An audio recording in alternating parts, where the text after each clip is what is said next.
Ladies and gentlemen, we want you to stand and we want you to make some noise. Ladies and gentlemen, let's go racing here at Knoxville. Only the best go 3 abreast. It is show time at Williams Grove Speedway. Ladies and gentlemen, boys and girls, here at Eldora Speedway, it's showtime! You got them for a rep. Often imitated, never duplicated. The greatest show on dirt, the world of outlaws. It's time to sit back, relax, and enjoy because, ladies and gentlemen, it's showtime! Set to do battle for 30 laps. The green flag is waving. Hello, everyone. This is Wing Nation. I'm Erin Evernham, your host. Joining me already on the Zoom line is my co-host from the great state of Pennsylvania, Ashley Stremme, and our guest today, the 2025 National Sprint Car Hall of Fame inductee, my good friend and old racing buddy, Craig Dollansky. Craig, how you doing? Doing good today. Doing good. Yeah. So tell us. Oh, sorry. Go ahead. I said I'm happy to be on here with you girls. It's been a little while. It has been a while, but you have quite the exciting event coming up in May. You're getting inducted to the National Sprint Car Hall of Fame. Talk about, I know you found out a while ago, but what was that like? Was it a phone call from Bob Baker? Was it a press release? How did you find out, and what was your initial reaction? Yeah, I got a phone call from Bob Baker, and it was a pretty neat phone call to get. Truly, I mean, it's an honor to get inducted in the National Sprint Car Hall of Fame, and something that for my family, the teams that helped me get there, and everybody made it happen. So it's pretty exciting to get that phone call and talk to Bob. Craig, I wrote the article that your wife, Julie, wrote, and it said that it all started as a push truck driver sitting on a pillow at the age of 10.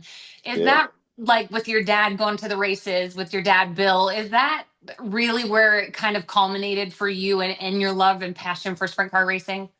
Yeah, truly. That's where it started, was just, my dad raced in the Midwest primarily, and going to the racetrack with him. And, we pull into the track and he done hooked the truck, and I go out and pack the track, and he let me push the cars off. So yeah, I was 10 years old doing that. That's awesome. So how did your career go from there, Craig? You started, being at the dirt track with your dad and the push truck. How did the early years of your career go?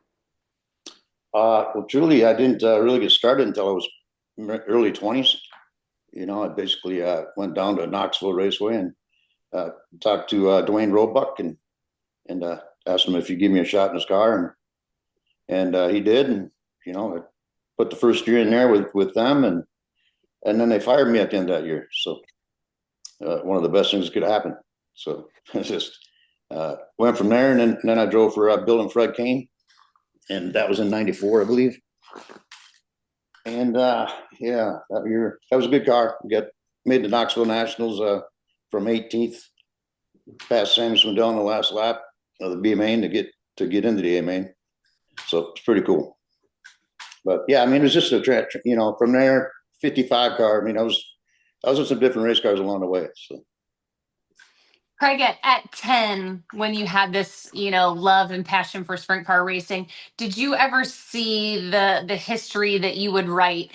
66 World of Outlaw wins, 11 All-Star wins, but my favorite, you have won in 38 states in the United States, 5 states in Australia, 3 provinces in Canada, and both islands in New Zealand. Is that something at 10 years old that you could have even fathomed?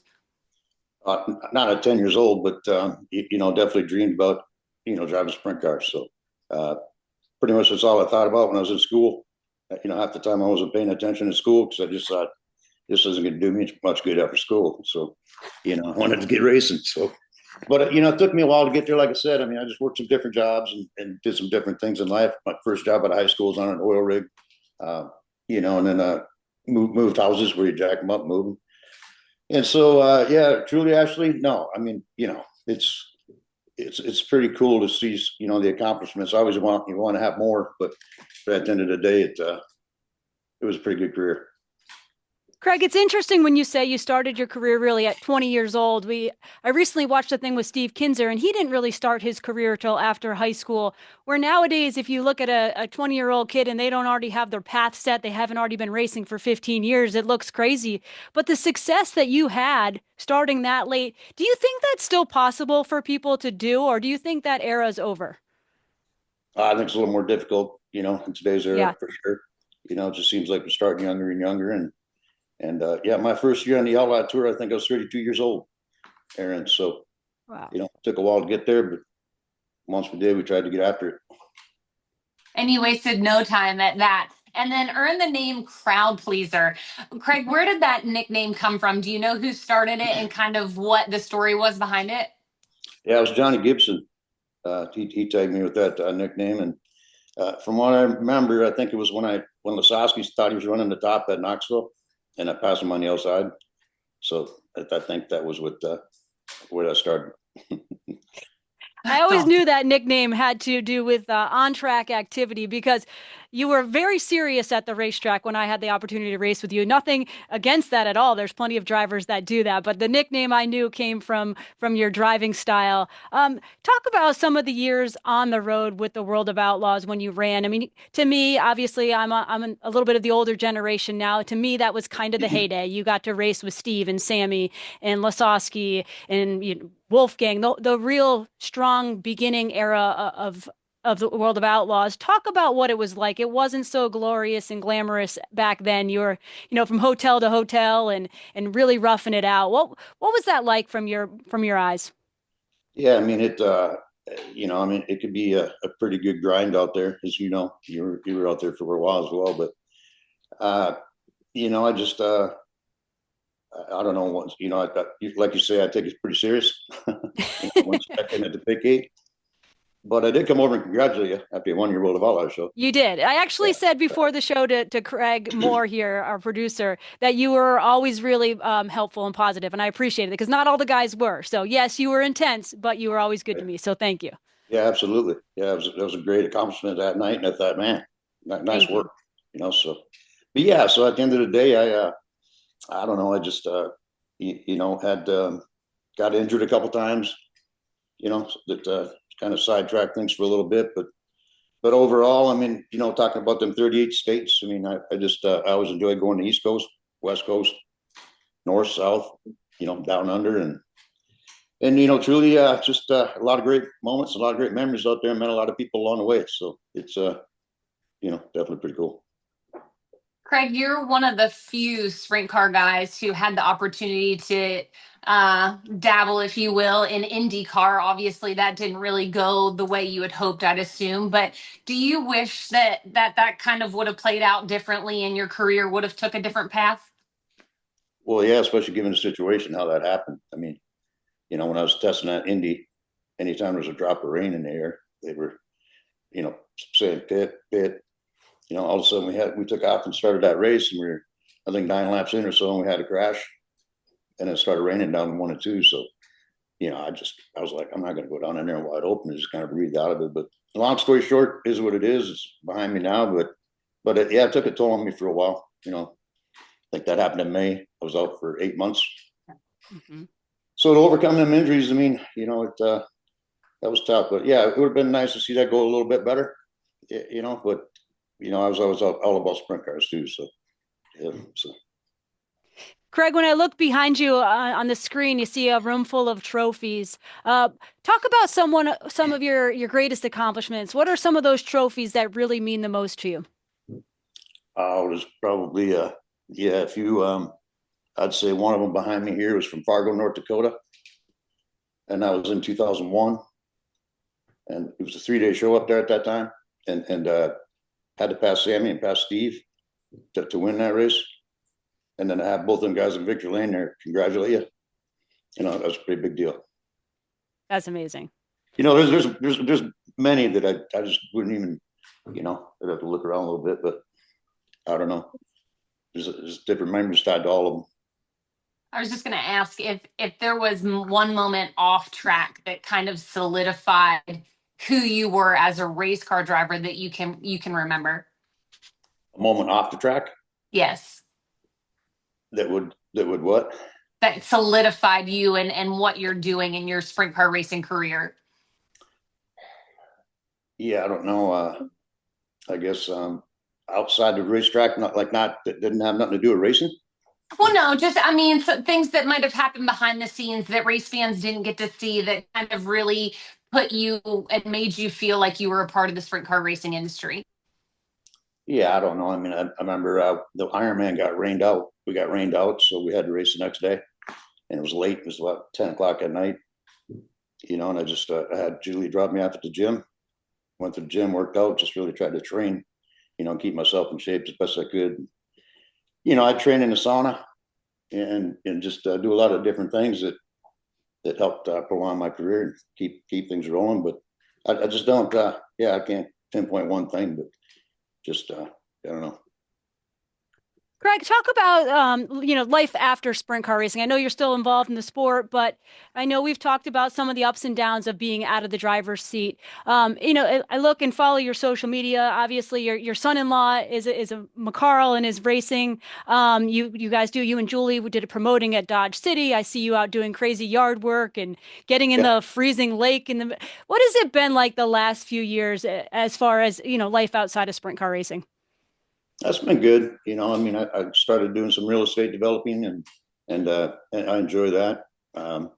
Julie's doing some design work and my son-in-law Carson, we were down there this past weekend and watched him race and did a great job. They did Maine and, I got to spend some time with Peyton and Carson and see some fans and friends down there that, you definitely miss that part. You meet a lot of people along the way and just, so it's always good to catch up with people. Let's talk about that. Obviously, Carson doing a lot of traveling this year than he has in the past. It was really cool to see him roll into Volusia this year. But the health of sprint car racing and kind of where we're sitting now, we've got 2 national tours with High Limit Racing Series and the World of Outlaws. What's your opinion on all of that and being kind of an outsider?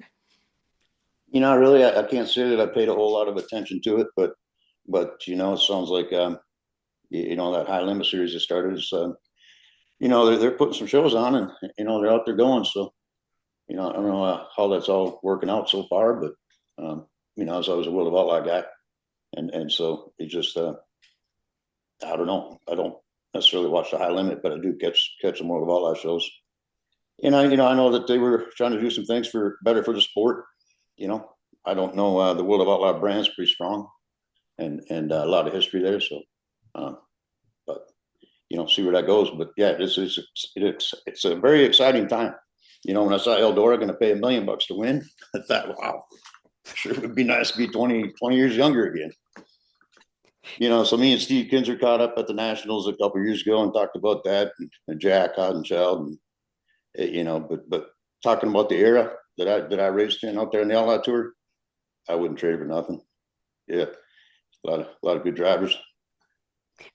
Craig, that was going to be my next question. You led me right to it. Your era to me, again, I'm more of your generation. That to me was the end all be all of sprint car racing. However, when you look at what we have now with 2 national series and some of these paydays, and just the commercializing of sprint car racing and all the sponsors that are in their activation, it's really become a different sport. The growth has been huge.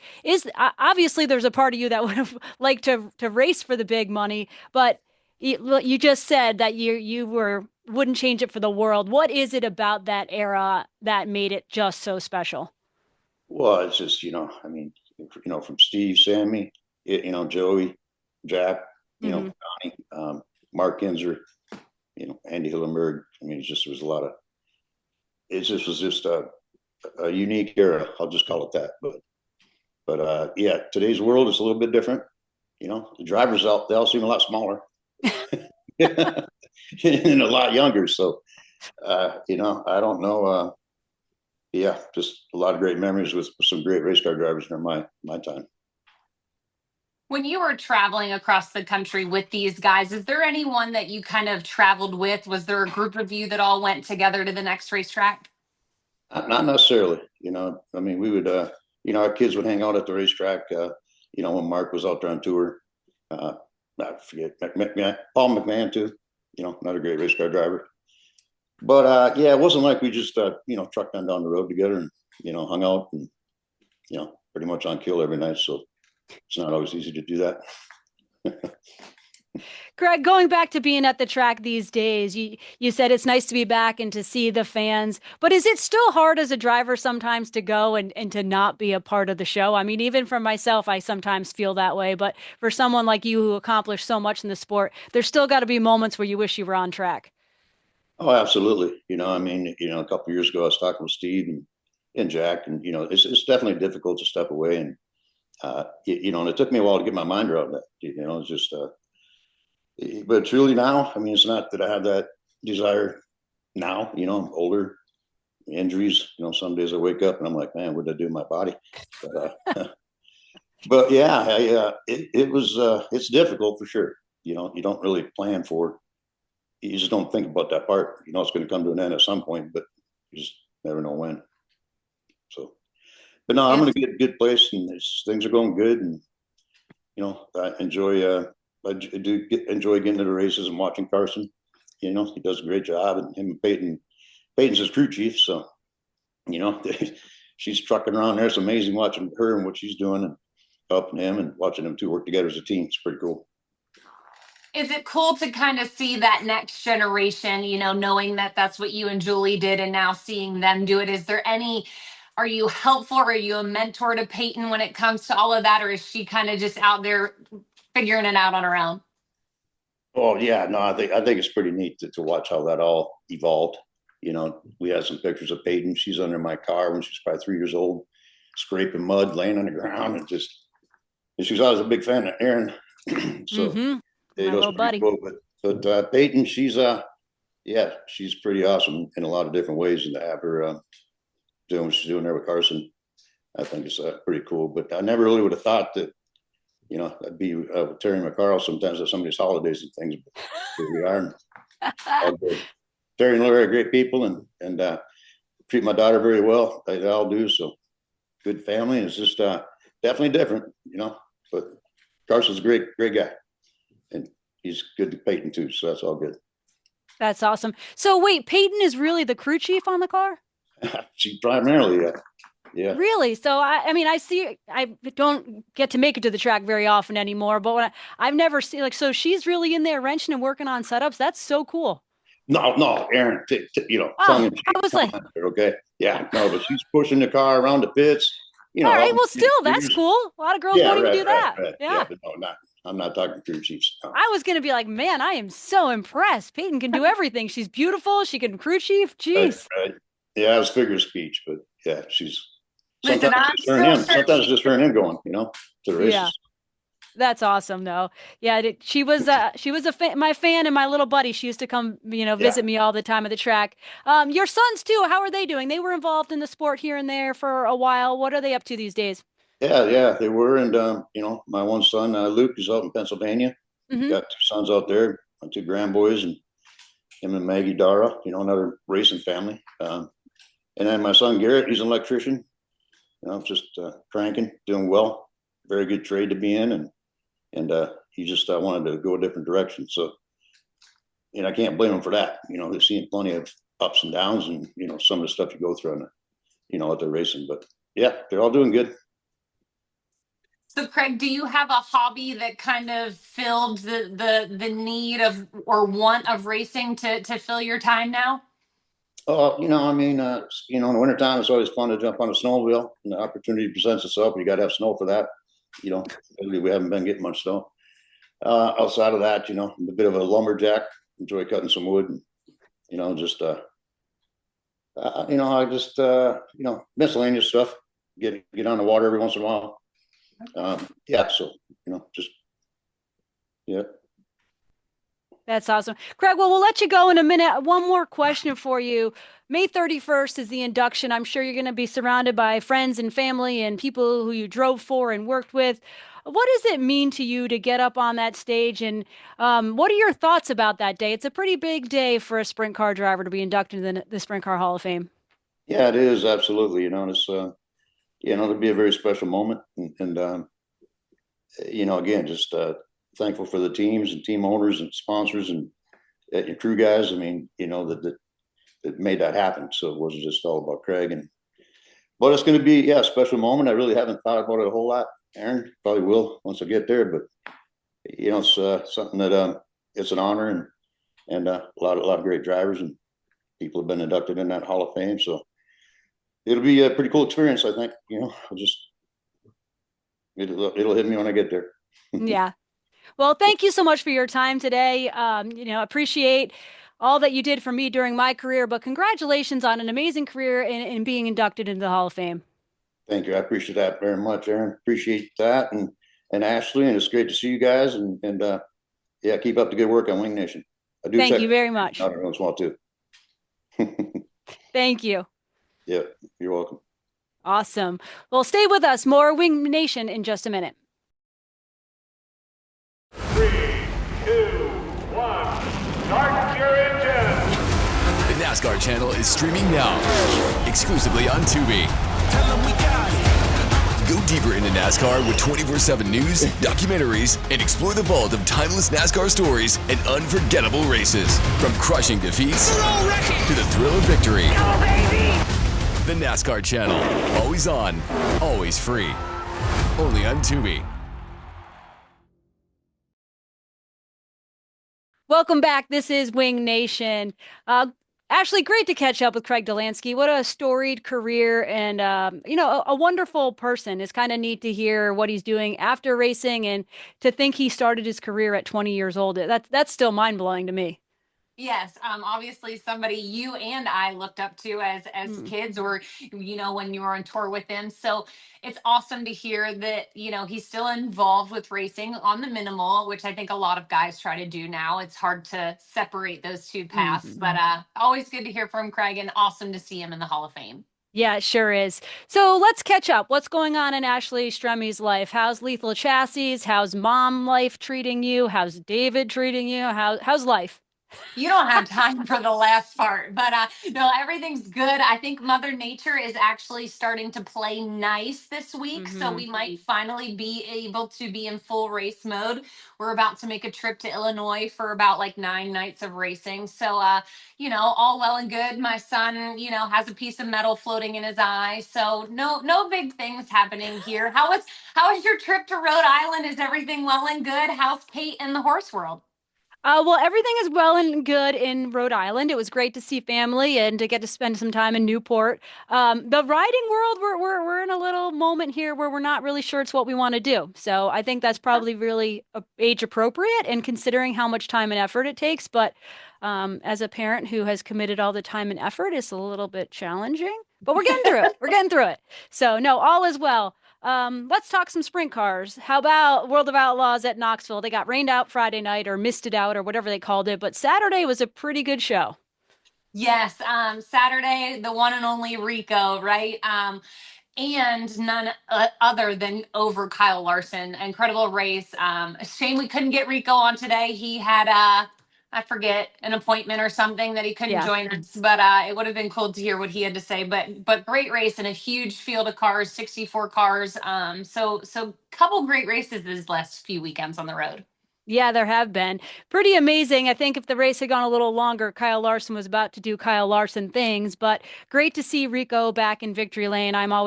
You can't help but be a big supporter of Rico. Central Pennsylvania, they've got some racing in this weekend finally.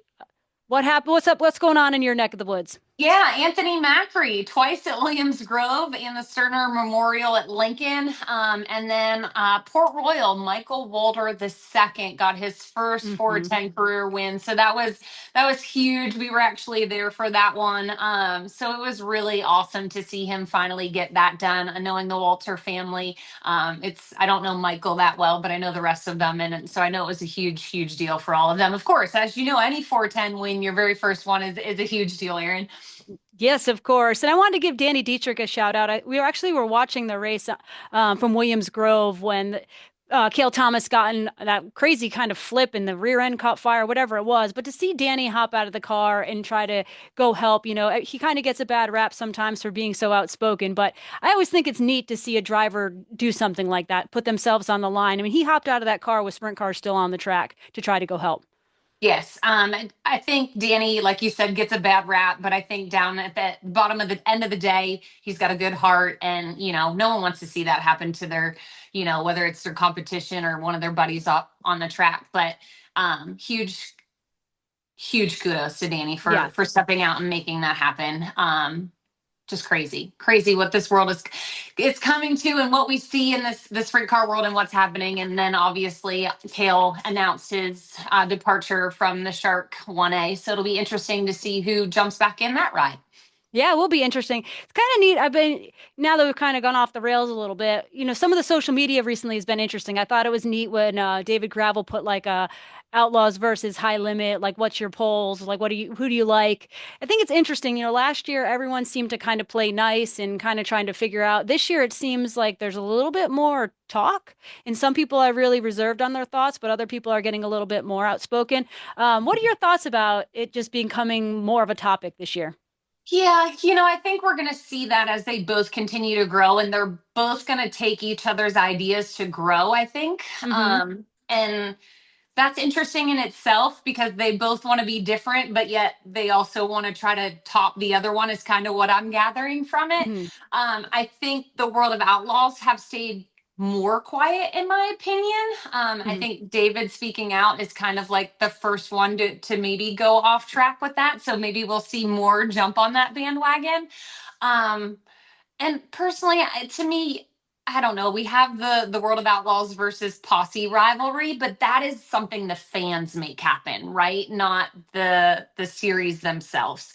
So I Yeah. don't know. It's interesting to me, and we'll see how it goes. And everybody needs good competition, right? That's what makes everyone elevate their product. Yeah. So I think it is important. But this, I don't know, some of Yeah. the stuff I've seen in the past of like dragging people through the mud, I think is not necessary, but that's just my 2 cents. What do I Yeah, know? I agree. And you mentioned the Outlaws versus the Posse, but that's you're compare they're like a rivalry between local guys versus the Outlaws. The Outlaws versus High Limit, it's like two of the same. And yeah, it kind of seems a little muddy and icky. So, yeah, interesting to get your thoughts on it. But let's talk some Sprint Car Hall of Fame. Obviously, we talked to Craig Dollansky, who's going to be inducted May 31st. But let's go to the calendar. Tomorrow's birthday, we Bob Berman. Thursday, my good friend Kenny Jacobs. Friday, Arthur Chevrolet, and Sunday, Earl Baltus, who used to own the Eldora Speedway. You become a member of the National Sprint Car Hall of Fame for only $25. And like I mentioned, the induction is coming up May 31st if anyone wants to get tickets and see it. It's always a special event. I've gone a number of times. I used to be on the board for the Hall of Fame. And just to hear the drivers get up there and speak and talk about their career and how much it means to them, it's such a neat event. Any Hall of Fame induction is a neat event. Erin, you mentioned that, and I totally forgot that you were on the board. Can you tell us, the fans, what it takes and how the Hall of Fame class is chosen?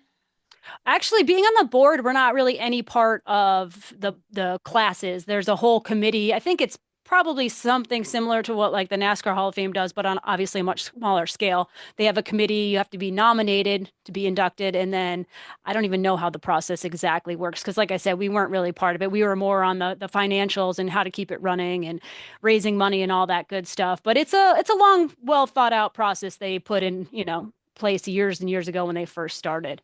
So yeah, but going to the induction is always a special day. I've enjoyed that to get. First of all, you get a sprint car driver up to publicly speak and not just be interviewed is always entertaining as it is. But then to hear the stories and then the stories at the tables, people just catching up and old racers. That I love that. I love sitting around with a bunch of old racers and hearing their stories. They always in their mind were faster and better than they were at the time. But it's always cool to hear the nitty gritty, the stuff they won't say on camera. Right. And I love this year's class. Obviously, Todd Schaefer here from Hmm. Pennsylvania, Steve Inch, and Davey Brown. So a lot of great ones this year. Yeah, some of your PA folks. All right, Yeah. let's talk upcoming races. The World of Outlaws are back in action this weekend. Yes, Friday they are at Jacksonville, and then Saturday they roll into Tri Cities in Hopstadt. Yep, and then there's a bunch of other special races this weekend. Some of them up your way, Port Royal.